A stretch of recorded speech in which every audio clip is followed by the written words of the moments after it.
BBG వారి ప్రతిష్టాత్మక venture Amaravati గచ్చిబౌలిగా ఎదుగుతున్న బేవర్లీ హిల్స్ కాజాలో ఇప్పుడే స్పాట్ రిజిస్ట్రేషన్ చేసుకోండి.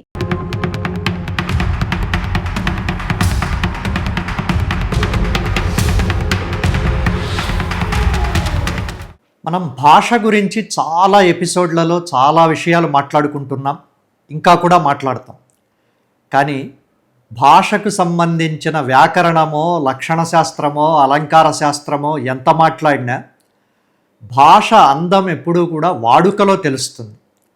అలా మీడియాకు సంబంధించి, పర్టికులర్గా ప్రింట్ మీడియాకు సంబంధించి హెడ్డింగులు పెట్టడంలో, ట్రాన్స్లేషన్ చేయడంలో ఆ బ్యూటీ పాఠకుడికి ఎలా చేర్చాలో జర్నలిస్టులు పడే ఆ సంఘర్షణ, ప్రసవ వేదన లాంటిది ఎలాంటిదో ఈరోజు చూడాలి.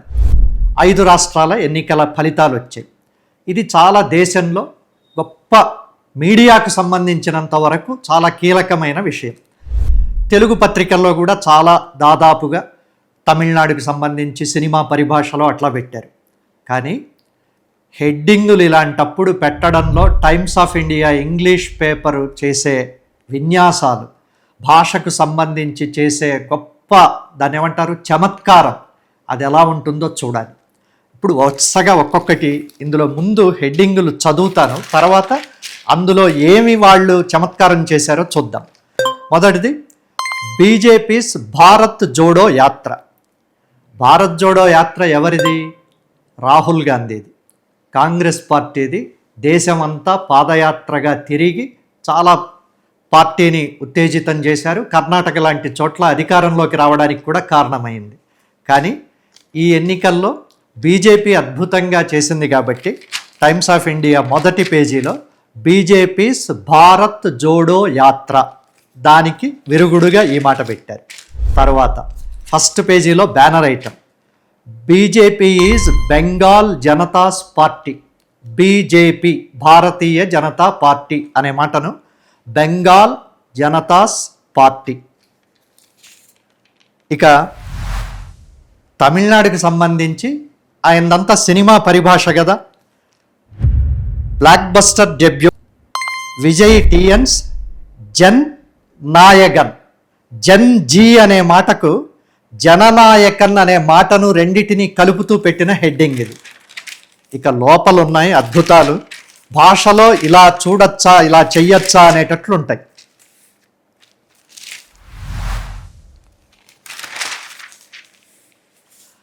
మామూలుగా ఒక్కో ప్రాంతానికి ఒక్కో రకమైన ఉచ్చారణ ఉంటుంది. బెంగాలీల ఉచ్చారణ వినగానే మనకు తెలిసిపోతుంది.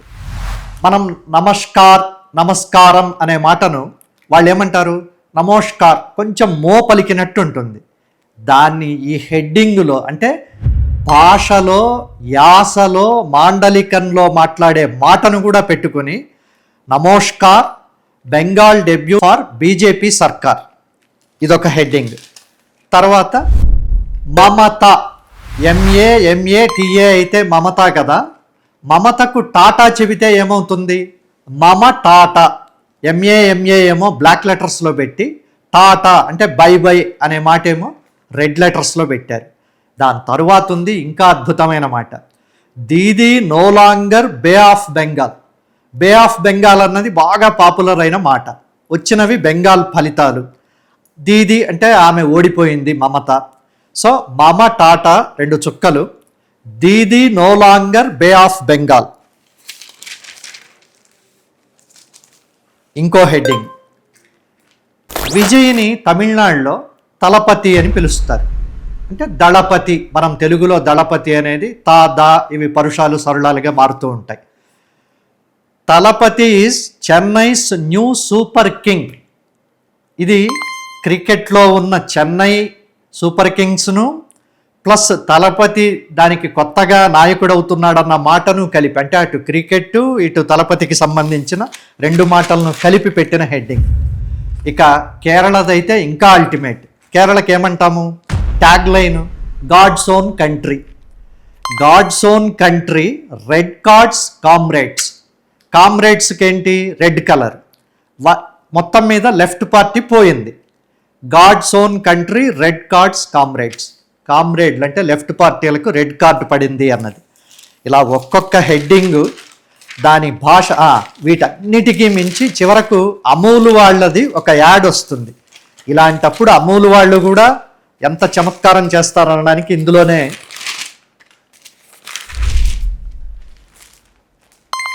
మోడీని ఇలా నిల్చోబెట్టి చుట్టూ కమలాలు, అందులో 2 కమలాలేమో చాలా పెద్దవి, అంటే అవేంటి బెంగాలు అస్సాం అని అనుకోవాలి, మిగతావి చిన్నవి. బీజేపీ అనే లెటర్స్లు మాత్రమే వేరే కలర్లో పెట్టి Bengal Janata party Amul taste of victory కింద ట్యాగ్ లైన్. దీన్ని అసలు ఇలా చూడగానే ఇంకా అసలు వార్త లోపలికి వెళ్ళాల్సిన అవసరం లేనంత గొప్పగా ఇలా రాసిన జర్నలిస్టులకు, తెలుగులో కూడా ఇంకా ఇలా రాస్తున్నారు, కానీ డిజిటల్ మీడియాలోనే థంబ్నెయిల్ జర్నలిజం వచ్చేసరికి విచిత్రమైన హెడ్డింగ్లు, అంటే ఏదో ఒక రకంగా ఆకర్షించి లోపలికి వెళ్ళాలి అని తలా తోకా లేని హెడ్డింగ్ థంబ్నెయిల్ పెట్టడం డిజిటల్ మీడియాలో అలవాటైంది. కానీ ప్రింట్ మీడియాలో భాషతో పాటు కవిత్వం, యాస, మాండలికం, అప్పుడు సందర్భంలో ఉన్న పరిభాష, చెన్నై సూపర్ కింగ్స్ లాంటి బాగా పాపులర్ అయిన మాటలు, ఐపీఎల్ సీజన్ ఇలా కలపాలి అని అంటే ఆ రాసిన జర్నలిస్టుకు ఎంత సమయస్ఫూర్తి ఉండాలి, భాష మీద ఎంత పట్టు ఉండాలి, పాఠకుడికి గొప్పగా నేను అందించాలి అనే తపన ఎంత ఉండాలి. హెడ్డింగ్ ఆకర్షణీయంగా ఉండాలి, వార్త మొత్తాన్ని ప్రతిబింబించాలి, ప్రాసతో ఉండాలి, పాట, పద్యం, సామెత, పాపులర్ మాటలతో ముడిపెట్టాలి, 2-3 పదాలకు మించకుండా ఉండాలి, ఆసక్తి పుట్టించాలి. ఇలా హెడ్డింగుకు ఆదర్శాలు, నియమాలు చాలా ఉన్నాయి, కానీ పాటించేవారు పాటిస్తారు, లేనివారు లేదు. కానీ ఇంగ్లీషు పత్రిక టైమ్స్ ఆఫ్ ఇండియాలో ప్రత్యేకమైన సందర్భాలకు ఇంత శ్రద్ధ తీసుకుంటున్నందుకు మాత్రం ఆ జర్నలిస్టులను, ఆ యాజమాన్యాన్ని అభినందించి తీరాలి. హెడ్డింగులు పెట్టడం నిజానికి ఒక కళ. మళ్ళీ మళ్ళీ చదవాలనిపించే, ఒక్కసారి చూడగానే జీవితాంతం గుర్తుండిపోయేలాంటి హెడ్డింగులు పెట్టగలిగిన జర్నలిస్టులు ఇప్పటికీ ఉన్నారు. కానీ రకరకాల పరిమితులు, పాలసీలు, ఇష్టాయిష్టాల వల్ల హెడ్డింగులు పెట్టేవారి చేతులు కట్టేసినట్టున్నాయి. హెడ్డింగ్ చూడగానే వార్త చదవాలనిపించేంత ఆసక్తిగా, వార్త సారం మొత్తం హెడ్డింగులో ప్రతిబింబించేలా కవితాత్మకంగా, యతిప్రాసలతో, చమత్కారంగా, తీయ తేనీయల భాషతో పిండినట్లుగా రాయగలిగిన సమర్థులు చాలామందే ఉన్నారు. కానీ వాళ్ళకి ఆ స్వేచ్ఛ, సమయం ఇవ్వడం లేదేమో. ఇన్ని ఇబ్బందులు, పరిమితుల మధ్య ఇప్పటికీ అప్పుడప్పుడు మెరుపుల్లాంటి శీర్షికలు పెడుతున్నందుకు వాళ్ళని అభినందించాలి. కాబట్టి ఇలా రాసిన జర్నలిస్టులకు ముందు శిరస్సు వంచి నమస్కరిస్తూ వాళ్ళని అభినందిస్తూ తెలుగులో కూడా ఇలాంటివి రావాలని కోరుకుందాం.